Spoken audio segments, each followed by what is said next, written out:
우리가 도서관에 가서 일람할 때 우리는 무엇을 파괴해야 하는가?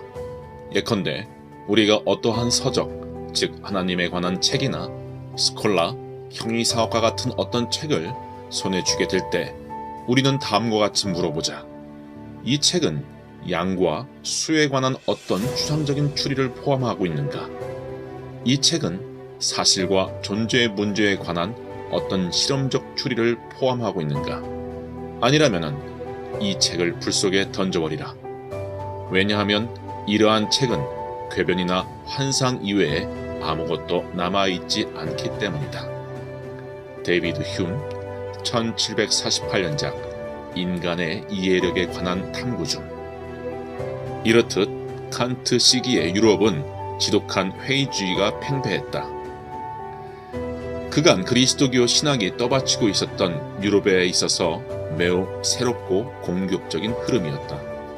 바야흐로 신앙의 시대는 저물고 이성의 시대가 도래한 것이다.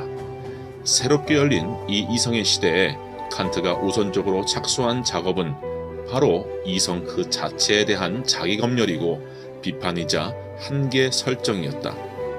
다시 말해 이성이 할 수 있는 것은 하되 할 수 없는 것은 하지 말라는 식으로 인간의 삶에 한계가 있다는 사실을 밝히고자 했다.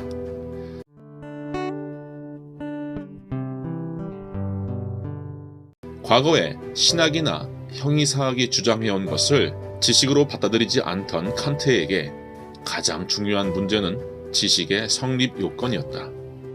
철학 내에서 이러한 문제를 연구하는 분야를 인식론이라고 일컫는다.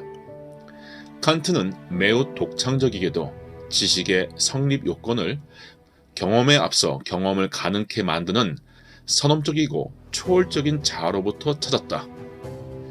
이것은 칸트 그 자신이 코페르니쿠스적 전원이라고 할 정도로 획기적인 통찰이었다.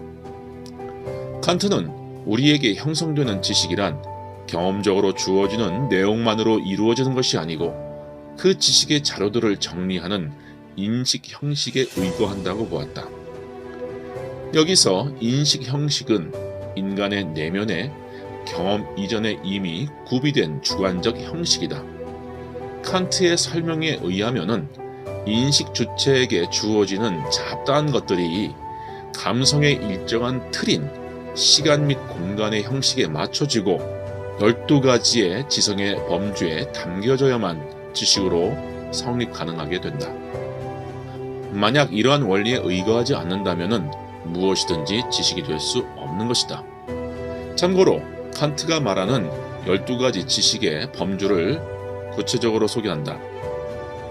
수량에 해당하는 단일성, 수다성, 전체성, 성질에 해당하는 긍정성, 부정성, 제한성, 관계에 해당하는 실체 속성, 원인결과, 상호성이고 존재의 양상에 해당하는 가능성, 현실성, 필연성이다. 바로 이러한 인식의 틀, 곧 12가지 지성의 범주에 외부로부터 들어오는 감각 재료들이 담겨져야지 비로소 지식이라고 할 수 있다는 말이다. 어려운가? 전혀 그렇지 않다. 예를 들어보겠다. 디지털 카메라가 발명되기 전에 우리는 필름을 썼다. 만약 칼라 필름이 칸트가 말하는 인식의 형식이라고 한다면은 칼라 필름이 담을 수 있는 빨주노초 파남보 등등 가시광선 내지는 천연색만이 지식이 될 수 있다는 말이다. 이런 의미에서 지식은 칼라 필름이 이미 구비하고 있는 그 나름의 형식에 달려있는 것이지 칼라 필름에 담기지 않을 여타의 광선을 지식이라고 할 수 없다는 말이다. 칸트의 방식에 의한다면 반드시 칼라 필름의 주 성분인 은화염이라고 하는 선험적 형식에 포착될 수 있어야지 비로소 지식으로 성립되는 것이다. 칸트 이전에 전통적으로 서구 철학에서 진리 또는 지식이라는 것은 객관적 세계의 사물에 있다고 보았다. 그리하여 인간의 주관적 인식이 객관적 사물, 객관적 존재에 일치하면 그 인식이 참된 지식이 되고 일치되지 않으면 거짓이 되었다. 그런데 칸트는 이렇게 설명하는 것을 뒤바꿔버렸다. 존재하는 것이 인간의 지성에 일치되는 것만 지식이 될 수 있다고. 심지어 자연이라고 하는 것도 인간의 주관을 통하여 표상된 것, 즉 현상들의 총체라고.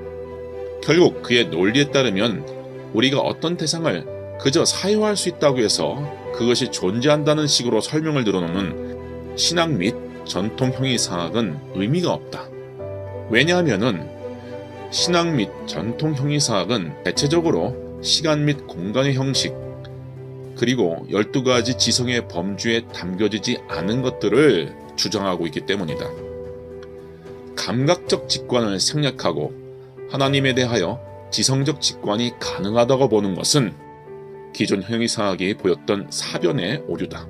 사실 칼라 필름이 담지 못하는 X선, 감마선, 자외선 등등이 있기도 하다. 그러나 그것을 담을 수 없는 칼라 필름의 입장에서는 X선, 감마선, 자외선 등이 있다 또는 없다고 말할 수 있는 자격조차 없는 것이다. 칸트의 철학 내에서 X선, 감마선, 자외선 같은 위상을 갖는 것은 물 자체에 해당한다. 여기서 물 자체란 독일어로 Ding an sich이라고 하는데 인식 주관에 나타나는 현상이 아니라 인식 주관으로부터 독립하여 그 자체로서 존재하며 현상의 궁극적 원인이라고 여겨지는 것이다. 칸트는 대표적인 물 자체로서 영혼, 세계 전체, 하나님을 꼽았다.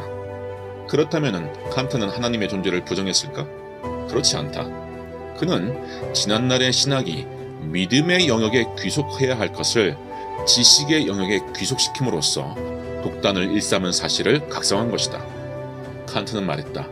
나는 믿음을 위한 자리를 확보하기 위하여 지식을 중단해야만 했다. 물 자체에 대하여 인식 불가능성을 주장하는 것은 인간 마음의 자유를 마련하기 위해서이다. 라고 고백했다. 그는 이성이 기능할 수 있는 영역을 분명히 확정하고자 했다. 그리고 이성의 실천적, 도덕적 사용의 길을 열어놓았다.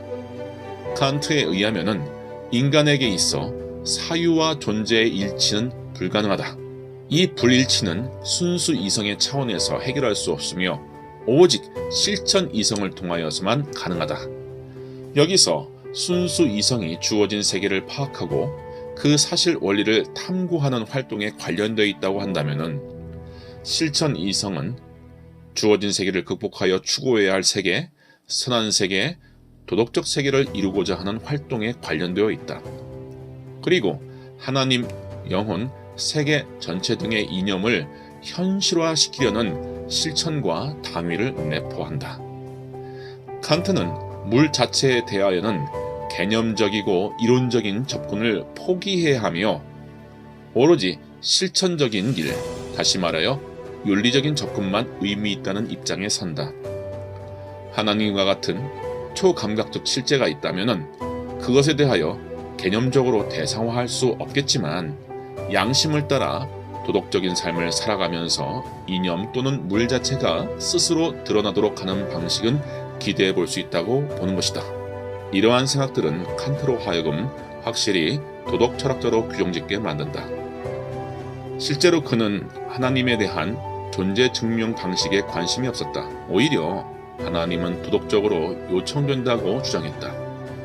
그는 실천 이성의 실현, 즉 도덕적 실천은 행복이라고 하는 결과를 낳아야 한다고 보았다. 이것을 위하여서 세 가지를 요청했다. 즉 최상선과 완전선과 그리고 하나님의 존재다. 최상선이란 자신의 욕망을 제거하고 완전히 순수한 의지가 되는 것이고, 완전선이란 도덕의 목적이 현실에 완전하게 실행되어 행복의 결과를 이루어내는 것이다. 그런데 이런 최상선과 완전선은 부조리한 세상에서는 보상되기 힘들기 때문에 보편적이고 의무적인 도덕의 근거가 되는 하나님의 존재가 요청된다고 보았다.